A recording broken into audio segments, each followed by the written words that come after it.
Riddy's tail, as well as any other tail in the room, was in constant movement. They were standing by for the armorers, Drafridi engineers, and the select few Scalathier smiths to arrive with their OBP armor suits.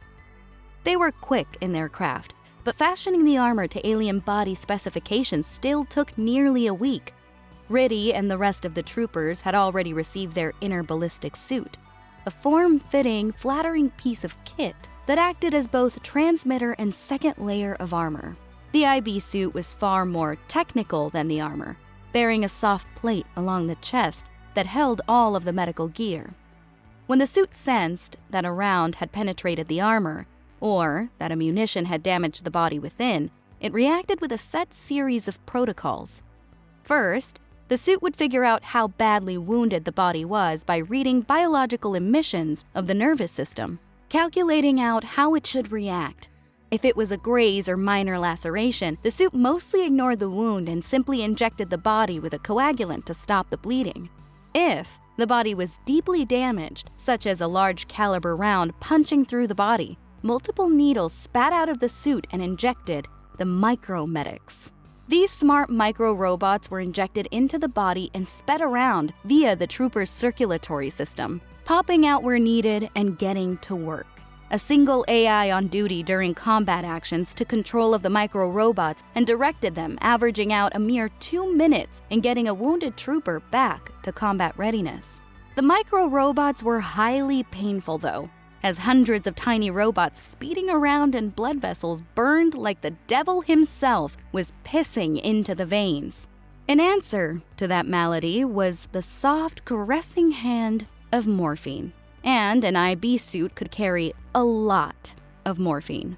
An issue arose after a trooper sustained 5 major injuries, or if they were greatly wounded, in which the suit would broadcast a signal to the nearest medic. Medics were both beloved and feared for their proficiency. Should one of the red and olive drab suits of armor find you still alive, but brushing off your boots in front of death's door, you were in for a world of hurt. Medical treatment within armor started with a hard jab from the macombre into any available flesh. Macombres were a long, thick medical spike that slid out from under the palm of the medic and were the first step to healing a critically wounded trooper. When stabbed deeply into flesh, the macombre shot Aloe 8 into the body, normally flowing straight into the heart. Not even morphine can dull the roaring blaze that is Aloe 8. The heavy-duty healing solution causing even the most hardened veteran to scream out in agony.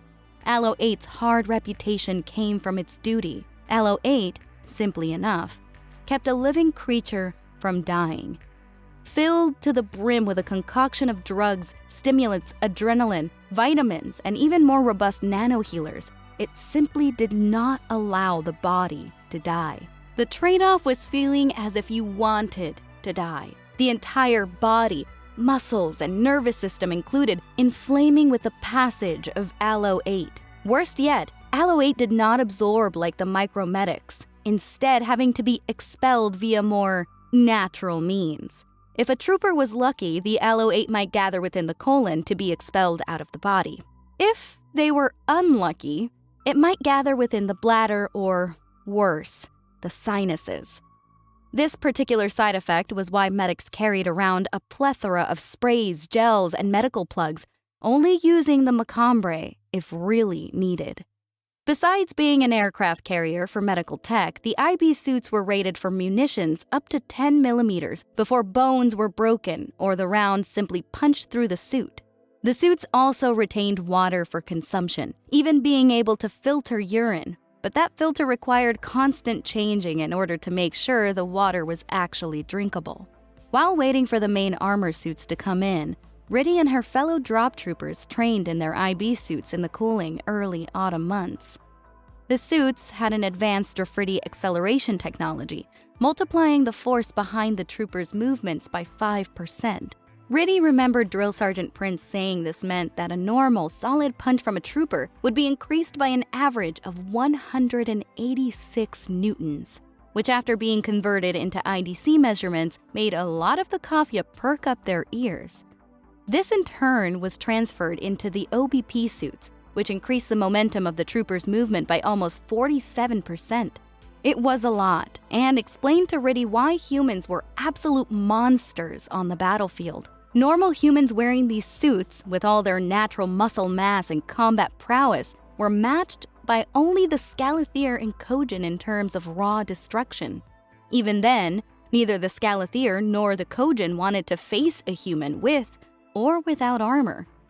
Humans in general were dangerous, and many a cocky Scalathir had found themselves easy prey despite the difference in size. Many tests had been done on human muscle, comparing it to the brawnier Scalathir and Kojin, and despite being smaller, humans had denser muscles than either race. Humans were tightly packed, coiled balls of brawn, all mounted to a very devilish meat computer that was prone to extreme modes of violence. Human brains in general were feared.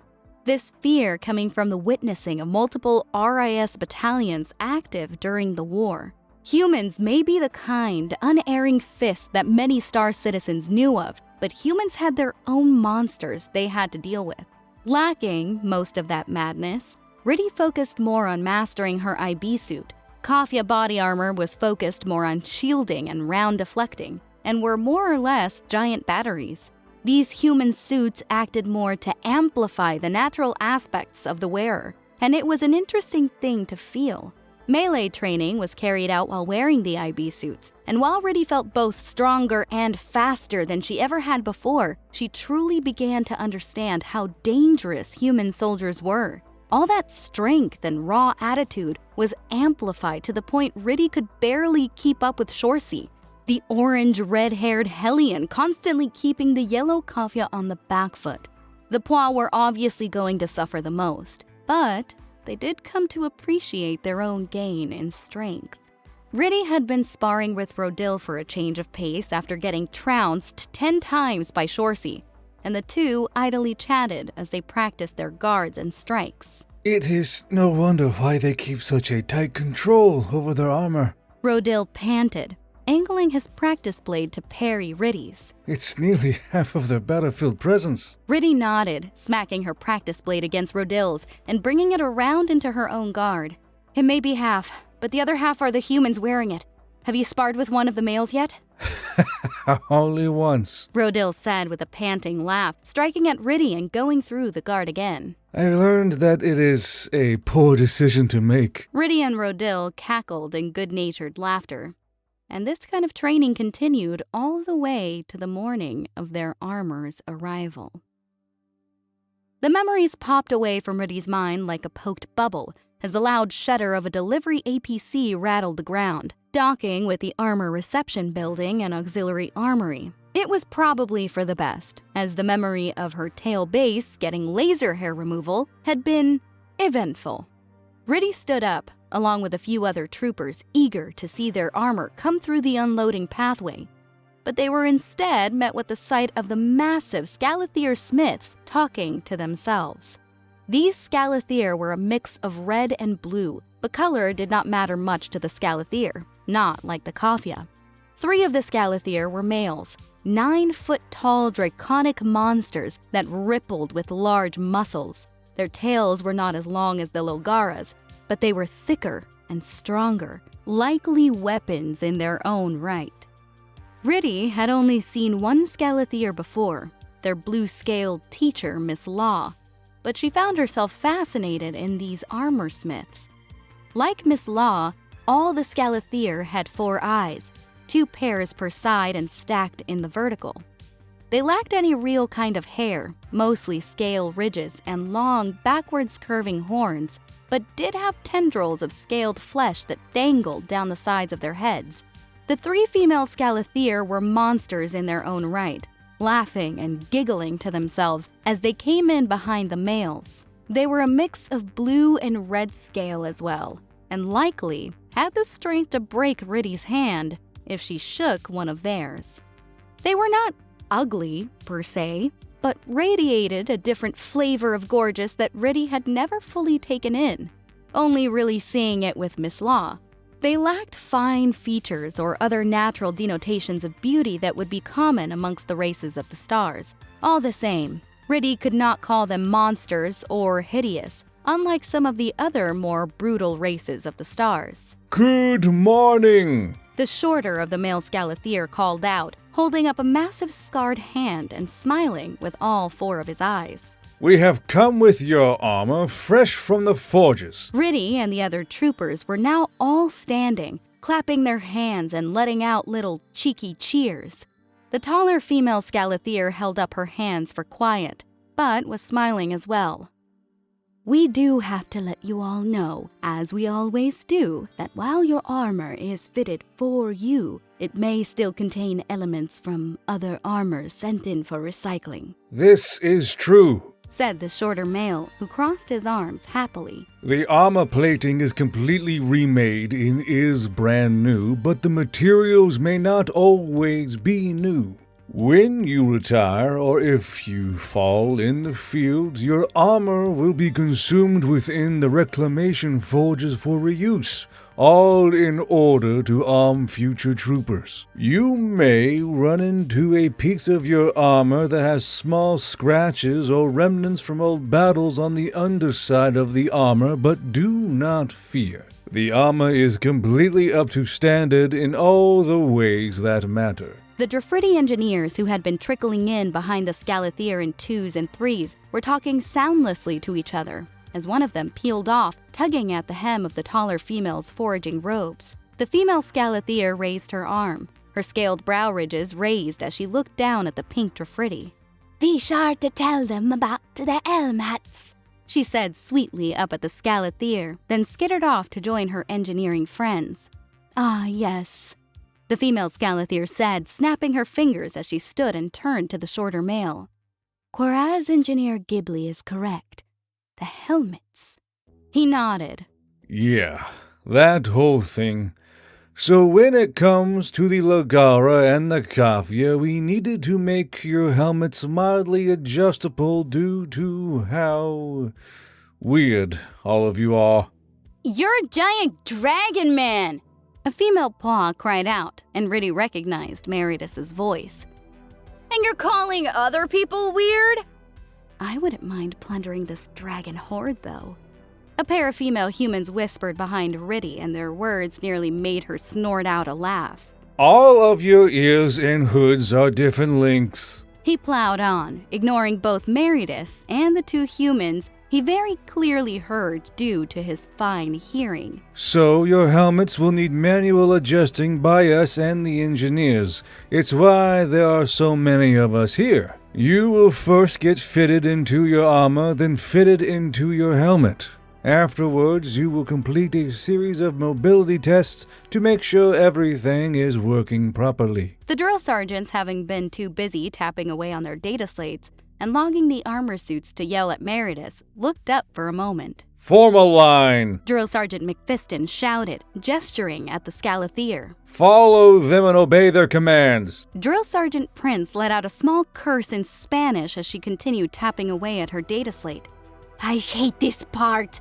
Why does it always have to be us that does this? Because the army believes we need to suffer more. Drill Sergeant McFiston muttered angrily, then turned back around to his troopers. On you go then, hurry up! In quite possibly the fastest time yet, Riddy and the rest of the training company came into formation in front of the Scalathir.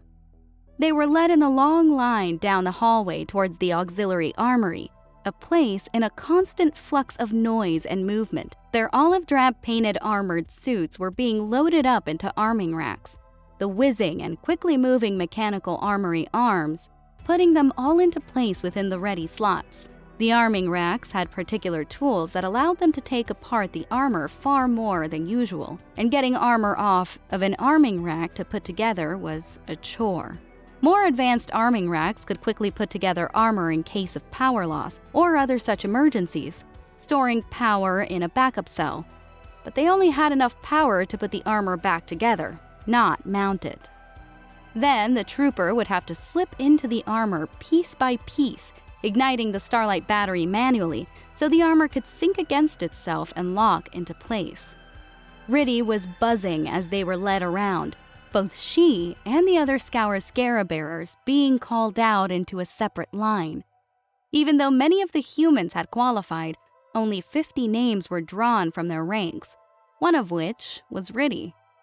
She stood alongside the 49 humans around her, and oddly enough, none of them were Shorsey or Morris. Riddy startled as a Scalathir armorsmith strolled by, calling out in her booming voice, Private Riddy, SOBP 19621983. She shouted, then tapped at her wrist computer as 4 Drafridi engineers loomed into view. A black male Drafridi pulled the top off a small crate, tossing the lid over his shoulder with bored enthusiasm. Private Redi, Kafyan OBP, Hamit KAF-19. Riddy leaned forward, her eyes wide as she spied her own dagger helm held in his large hands. It looked a lot like the ones the humans wore, but just as they said, the nose of the helmet protruded just a smidge more, along with the ear outcroppings. A gray female Drafridi stepped in front of Riddy, then tisked her long fangs as she wafted her hands toward herself. Come on down here, Kafnia. Oh, Riddy mused, then squatted down onto her haunches, resting her forearms on her knees. Like this? The look on the Drafridi's face was less than amused. If anything, she looked rather peeved. Why you squatting down at me? She asked tersely, her eyes narrowed and lips pursed. The female Scalathir chuckled as she checked her arming racks. Oh, squatting down to Engineer Hamya's level. You're asking for trouble, Kafya. Riddy mumbled, looking around her at the grinning and quietly laughing humans. Should I just bend down? Hamya barked, stamping her large foot with hands balled above her knees. Don't squat at me. I'm not that short. Riddy instantly sprang to full height, then cleared her throat before bending all the way over at the waist. She kept bending until her ears were level with Hamya, who let out a satisfied grunt. Better, Hamya said happily, then measured Riddy's ears. After her measurement, and while all the humans got their far more normal helmets, the Drafridi engineers were huddled around her helmet, adjusting the ear outcropping lengths. After about 20 minutes of tinkering with it, they presented Riddy with her new helmet. As she took it in her hands and held it up in front of her face, Riddy couldn't help but let a wave of exhausted satisfaction wash over her. She had been on Earth for months, toiling in the Georgian summer, getting bashed 3 ways to Wednesday for weeks on end, and tore up her muscles so badly during the suit trials that she had to go to sick call after eating her hamburgers. And now, she was finally here, holding a helmet made just for her. As she tilted it back and forth in her hands, a purple male Drafridi chuckled and walked up next to her. He tapped the helmet on its armored crown, talking to her in a more polite tone than Hamya. Go on, then. Try it on.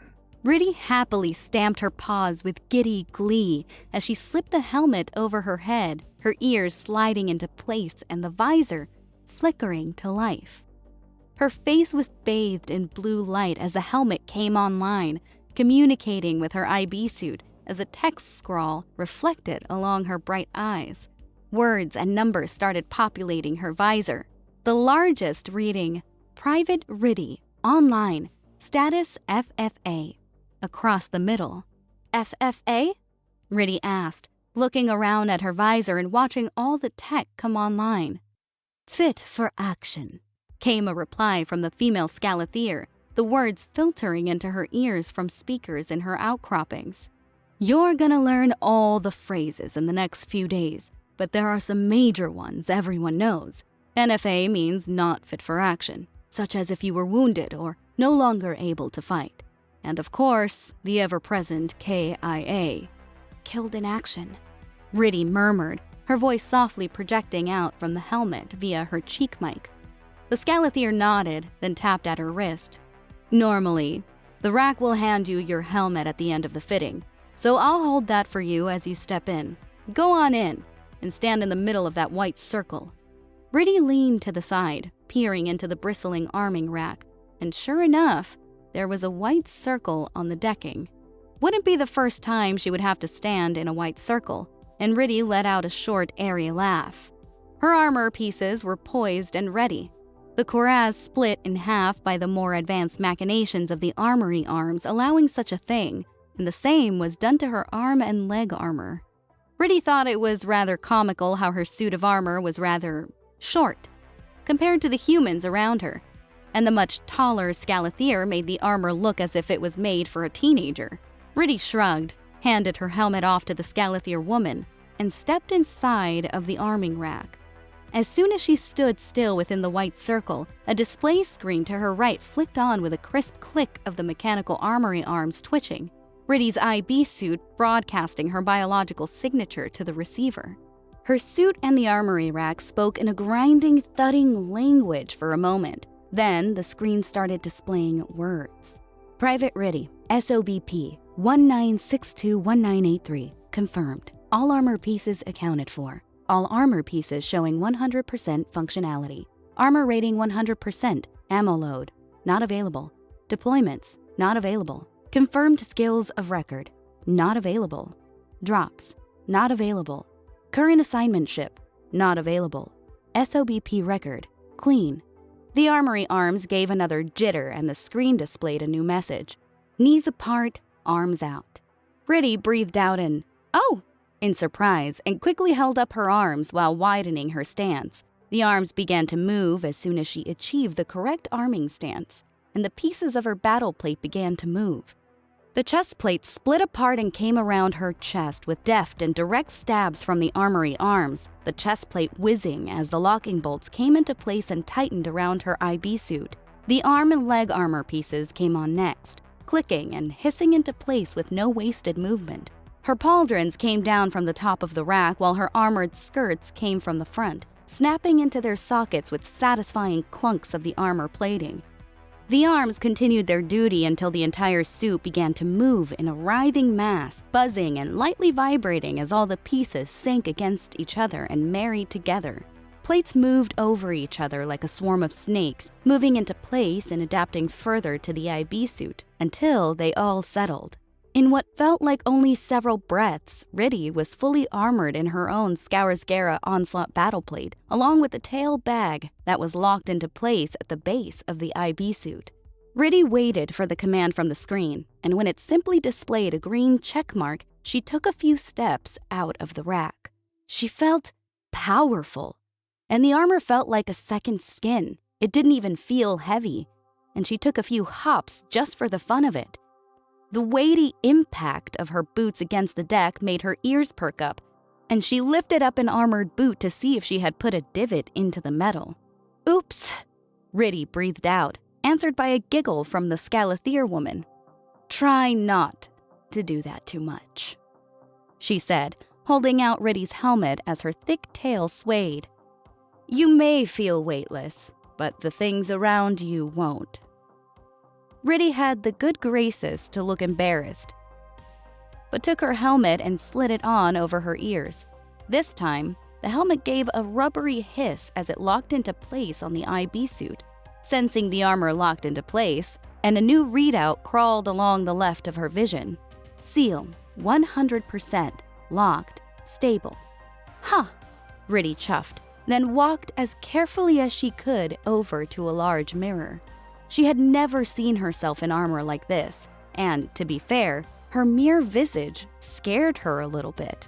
She looked like she could do damage, even as she did a slow turn and saw the slot where her ammo pack would sit, along with where the control arm for her MG-111 would be locked into place. A thought crossed her mind as Riddy looked into the mirror. The other Scoursgera-clad troopers walking up and clapping their gauntlets together as they saw both her and themselves. She was, at this moment, the deadliest Katja known to her kind. With armor achieved, Riddy and the rest of the training company set into their paces. The first few days were normal stuff, such as getting accustomed to the new armor and how it moved, felt amplified strength, etc. The entire first day was just picking up stuff, with the mighty egg being their main adversary. What had been a simple feat with the fingers and hands was now an exercise in common sense and discipline. Though many eggs fell in the line of duty to clumsy trainee fingers, Riddy herself crushed 20 eggs before figuring it out, getting so mad halfway through that she smashed one on purpose out of aggravation. Then came the soda can tabs, with each trooper having to open a can of pop without spraying their armor in sticky, sugary libation. The tabs were, of course, given to Shasta, who had his own dedicated can loop for his armor as well as his person. Alias and Riddy were sitting side by side on a suit bench as they attempted their final trial, threading beads on a string. Simple for normal hands, but a massive pain in the ass when wearing giant armored gauntlets. It took hours, but they finally managed the task and presented their bracelets to their drill sergeants, earning them a pass. This success earned Riddy a new duty, assisting Meredith in handing Inther more beads. Inther had been at it for so long, Riddy could hear her angrily sobbing inside her helmet, the shuddering gasps of air only barely audible in her cheek mic. She eventually got her act together, though, with Riddy rolling her eyes as she realized what took Inther so long. The blue bimbo had been trying to get the beads to say, "Blues are best," though to what end, Riddy did not know, nor care to find out. With all the get-to-knowing ironed out, they started in on the pods. The drop towers of Fort Benning were now relics, a standing reminder of humanity's fondness for falling out of the sky into combat. The old 34-foot drop towers still stood, along with the old swing training centers, but they were kept as they were after somewhat surviving the war against the Pactless. One of them still stood on its original foundations, while the other two needed restoring. The proper training stations lay in foundational locations around the old airborne paratrooper training stations, the 100-foot Shaker, the 300-foot Slammer, and the 500-foot Stomach Sucker. All such stations were sitting on towers controlled by a drop rail and several failsafes that made each training session as accurate as possible. Riddy did not find these names particularly pleasant. Every morning, they would all file into the company armory and get fitted, their suits being planted onto them in a quick fashion. Every once in a while, they had to get into their armor manually, which took far more time than the arming racks. After arriving on site in much heavier and beefier transport vehicles, they would begin training. The Shaker got them accustomed to landing, and was their first time being attached to the G-Racks, a collection of more machines that held the armor and compensated for the shock of hitting the ground. The Shaker was aptly named, and Riddy had many days where she needed a quick jab of painkiller from a nearby bored human medic. After every day of training, medics would scan their spines, hips, knees, and ankles for damage, none ever being found, thankfully. The G-Racks and armor did their job well. It was just the failure drops that really rattled Riddy's brain. The drill sergeants wanted them to know what a bad drop would feel like, such as if something went wrong with the pod, and Riddy said a small prayer to whoever was listening, to not let her slam into the ground and get turned into paste. After the Shaker came the Slammer. The Slammer had more air to it, letting them all get a good free fall going before they came onto the ground. These pods played the hum and whine of the Ascender engine, as well as simulating the eyeball-pulling shock of it kicking on. After 10 rides on the Slammer came the Sucker. 500 feet felt easy breezy while in a ship, but when attached to a set of rails and dangling in a G-Rack, it felt a lot more dangerous to Riddy.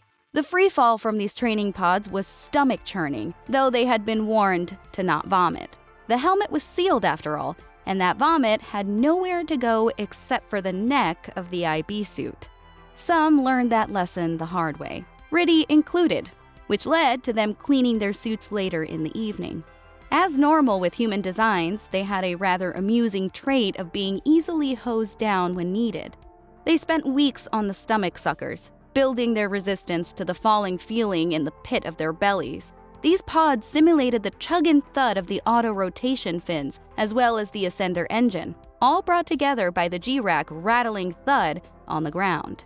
After nearly a month of getting their brains rattled by training pods, they were all finally ready to do their proper actual drops.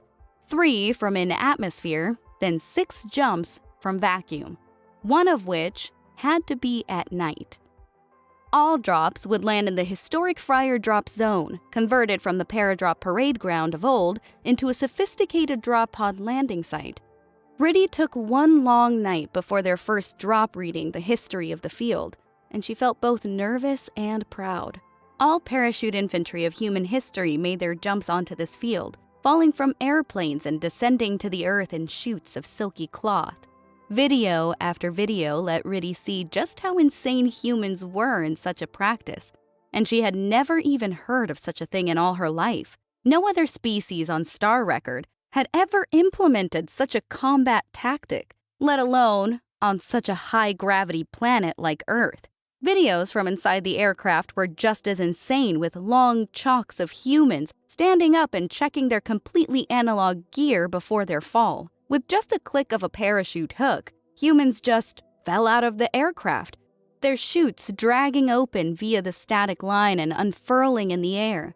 Compared to drop pods, it was just as Neolithic as most other human war practices of old. A human with the title of Jump Master would lead all the chalks in standing up, usually through hand signals. They would then tell all the humans to hook up and complete an equipment check, with all the paratroopers checking each other. Warnings for time would be echoed out as the aircraft neared the drop zone, and after more commands, humans would jump out into the air with nothing more than fabric connected to them by strings and cord. Such combat jumps had been extremely effective against the Pactless, as ramshackle C-130 aircraft pulled from museums dropped melee paratroopers over targets in the dead of night. These drops were at the bare minimum altitude, allowing human melee specialists to drop directly on top of the Pactless bases and eradicate anything they came into contact with. Such lightning attacks were the first downfall of the Pactless invasion, as humans began slowly cutting the head off of the writhing mass of snakes that was the Pactless command structure. There were better ways, obviously, but the humans had 3 things in spades: aircraft, bodies, and things those bodies could smash the Pactless with. Combat footage from the rare surviving body camera displayed humans choking Pactless fighters to death with their own chute risers and shroud lines. Other humans blinded Pactless fighters with their chute canopy nearly as soon as they landed, holding the thin fabric over their mouths while beating them to death with maces, bars of steel, or stabbing them to death with daggers. Swarming Pactless bases with airborne paratroopers became so effective, the Pactless began to become terrified of the night, keeping horrified watch over a smoke-filled sky and fearing the sound of droning aircraft engines. Adapting, the human military began doing high-altitude jumps, letting their fighters drift on the wind and landing soundlessly on even more Pactless points of power. It never ended well for the Pactless, the first domino of the human fighting spirit smashing them across the chin and then shoving a boot knife into their hearts. It was the one thing the Pactless lacked. They had all the stolen technology, the upper hand where they had thought it mattered, but they lacked the spirit that made warrior races what they were. This tactic of hot-dropping paratroopers continued all the way up until the arrival of the Kojin. And with the invention of the drop pod and landing shuttle, airborne parachute infantry finally found their rest in the annals of history. Now, Riddy got to land in the same tilled dirt as millions of humans did before her, and carry on their legacy. Despite the drama of early parachute drops, their own flight was quite relaxed. Riddy and the rest of the drop troopers in training were armored, armed, given a full combat load of ammunition, and were slowly shuttled up in modified Boeing C-117 Atmo Masters. These aircraft were massive creatures designed for resupplying tender craft sent down from destroyers and other larger spacecraft of war. Powered by a bank of 4 Kojin hash-cut VTOL engines, they also dealt with moving large amounts of supplies from base to base and were a daily workhorse of the UAA military. These C-117s in particular were outfitted as drop pod trainers, sporting a bay of 6 pods that were launched from the belly of the aircraft. These pods were then retrieved, refitted, checked for fault, and then put back into cycle. Dozens of these aircrafts were on duty today, with fresh pods being placed back into their bellies as soon as they landed.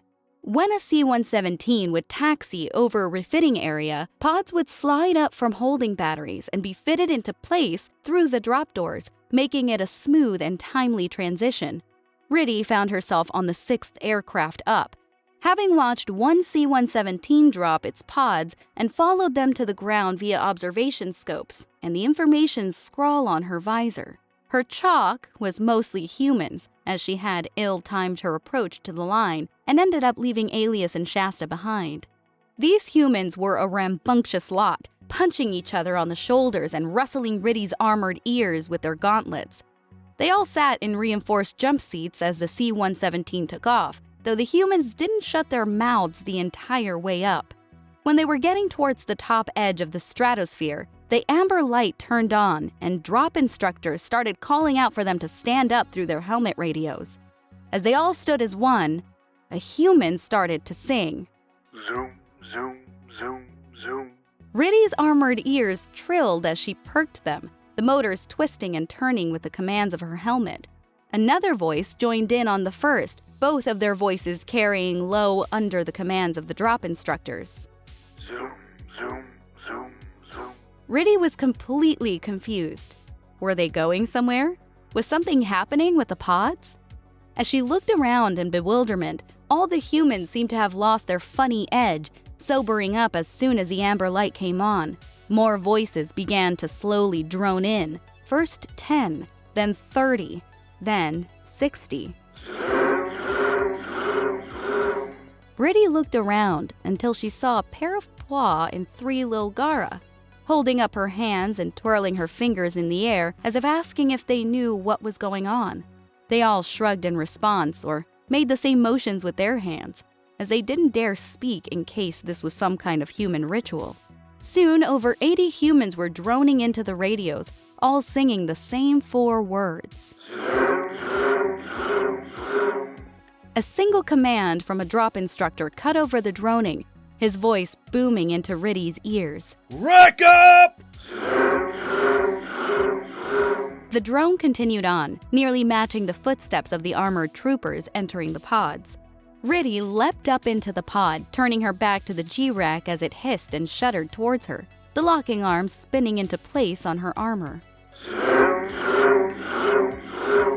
Riddy's feet left the ground as the G-Rack picked her up, and she shuddered in her armor as she was locked into her landing position, her helmet displayed, G-Rack locked, in green on the upper left-hand portion of her screen, while the other section laid blank and unused.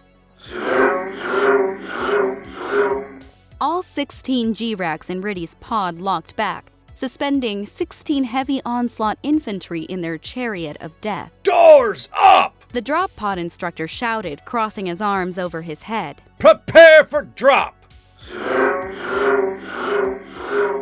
Riddy's pulse quickened as her door rumbled up from the back and swung closed, encasing her and the other 3 troopers in a wash of pale light. They hung there in their racks of their flanged mace of a drop pod as the ascender engine began to whine. Riddy remembered they were too low to use the chute, so the C-117s primed the engines themselves, allowing the fins to deploy as soon as the pod was dropped. "Riddy!" Riddy turned her head and jerked back as she saw it was Shorsey sitting next to her, the human having already scrawled her name along the side of her helmet. "Riddy, put your arms up!"